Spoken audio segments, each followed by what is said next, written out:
Allahu Akbar,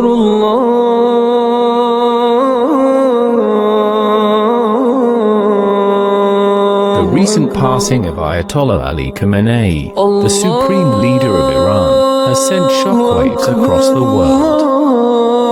For decades he was regarded not only as the political and spiritual head of the Islamic Republic, but also as one of the most influential figures for Shia Muslims globally, occupying a role in Shia consciousness somewhat comparable to how the Pope functions for Catholics.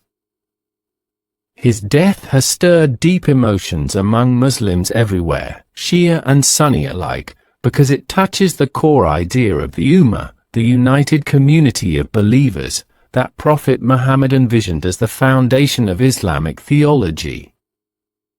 This episode explores how Shia Muslims came to differ from the Sunni majority, and how history, tragedy, and leadership shaped these two great branches of Islam. The split between Sunni and Shia Islam began as a political crisis over succession immediately after the Prophet Muhammad's death in 632 CE, then deepened through a series of traumatic events that shaped two distinct historical memories and religious identities.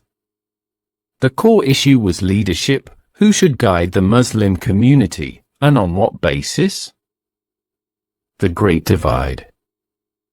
The Sunni-Shia split. When the Prophet Muhammad, peace be upon him, passed away in the year 632 CE, the Muslim community faced a moment unlike any it had ever known. For more than 2 decades, Muhammad had been the unifying force, spiritual guide, political leader, arbiter of disputes, and the heart around which the new Ummah revolved. His death was not only a personal loss, it was a crisis of direction. Who would lead? On what basis? And how would the fragile unity of Arabia survive without him? The hours after the Prophet's death. In the immediate aftermath, grief collided with urgency. The Prophet had left no surviving sons, and, critically, no universally accepted written instruction naming a successor. This ambiguity opened the door to competing interpretations of his wishes. Two groups emerged almost instantly. The Ansar, the helpers of Medina, who had sheltered Muhammad and his followers. The Muhajirin, the Meccan immigrants who had followed Muhammad to Medina. At a gathering known as Saqafa, leaders of the community debated who should guide the Muslims. The majority chose Abu Bakr, radiallahu anhu, one of Muhammad's closest companions, as the first caliph. This decision reflected the belief that leadership should arise from consultation and consensus among the Prophet's companions. But not everyone agreed. A smaller group believed that the Prophet had indicated, through sermons, gestures, and family ties, that his cousin and son-in-law Ali ibn Abi Talib was the rightful successor. They argued that leadership should remain within the Prophet's household, the Ahl-Bayt. This group would eventually be known as Shi'at Ali, the Party of Ali. Thus, the seeds of division were planted not in theology, but in politics, over the question of succession. 2. Why the split happened. The early Muslim community was not yet divided into sections. But the question of authority, who should lead, and why, created two visions of Islam's future. The Sunni vision. Leadership chosen by community consensus. The first 4 caliphs, Abu Bakr, Umar, Uthman, and Ali, were legitimate. Authority rested in the Ummah and its scholars. The Shia vision. Leadership must remain within the Prophet's family. Ali and his descendants were believed to be divinely guided imams. Authority was spiritual as well as political. This disagreement alone did not create two religions. But history soon added fire to the fracture. 3. The tragedies that deepened the divide. The decades after Muhammad's death were marked by turmoil. 3 events, in particular, turned a political disagreement into a lasting schism. A. The assassinations of caliphs.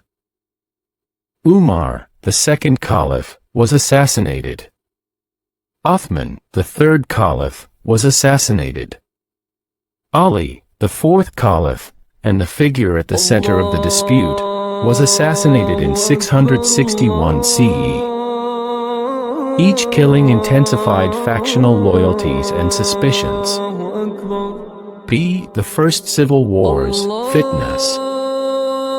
Ali's caliphate was challenged by powerful companions, including Aisha, Talha, Zubair, and later Muawiyah. These conflicts, battles between Muslims, left deep emotional scars and competing narratives of legitimacy. C. The martyrdom of Hussein at Karbala, 680 CE. This was the turning point. Hussein, the son of Ali and grandson of the Prophet, refused to pledge allegiance to the Umayyad ruler Yazid. He saw Yazid's rule as corrupt and illegitimate. Hussein and a small band of family members and supporters were intercepted on the plains of Karbala in Iraq. They were surrounded, denied water, and finally massacred. Hussein's death became the defining symbol of Shia identity, a story of sacrifice, injustice, and moral resistance. For Sunnis, it was a tragic political conflict. For Shias, it was a cosmic wound. The Sunni-Shia divide was now emotional, spiritual, and historical, not merely political. 4. Who was behind these tragedies?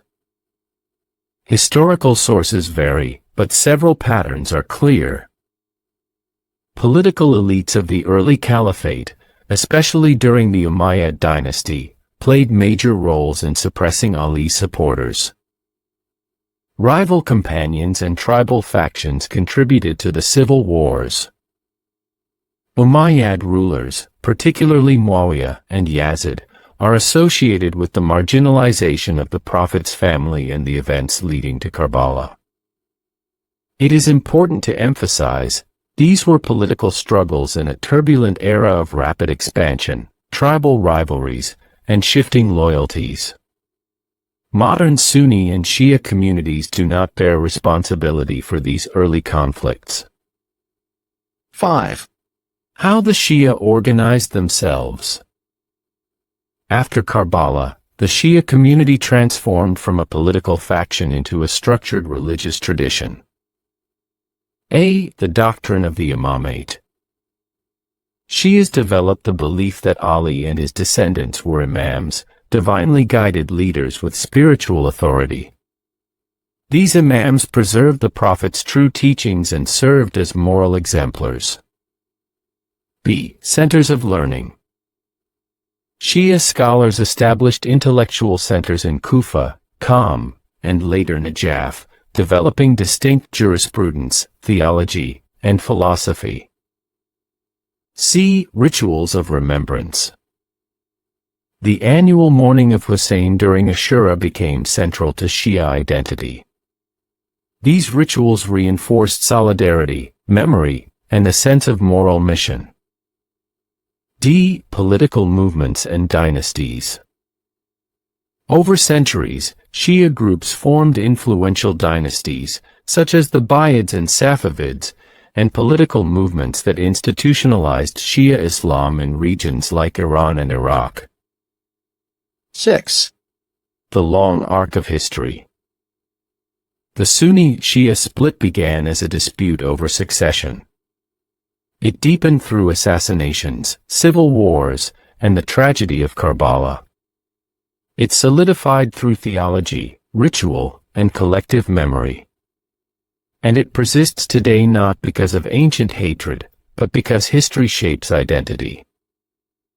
Yet despite their differences, Sunnis and Shias share the Quran, the Prophet Muhammad, the core pillars of Islam. Centuries of coexistence, intermarriage, scholarship, and shared civilization. The divide is real, but so is the shared heritage. The death of Ayatollah Khamenei has undeniably reshaped conversations across the Muslim world. While many analysts speculate about geopolitical motives and external actors, what stands out most clearly is the reaction of ordinary Muslims, both Shia and Sunni.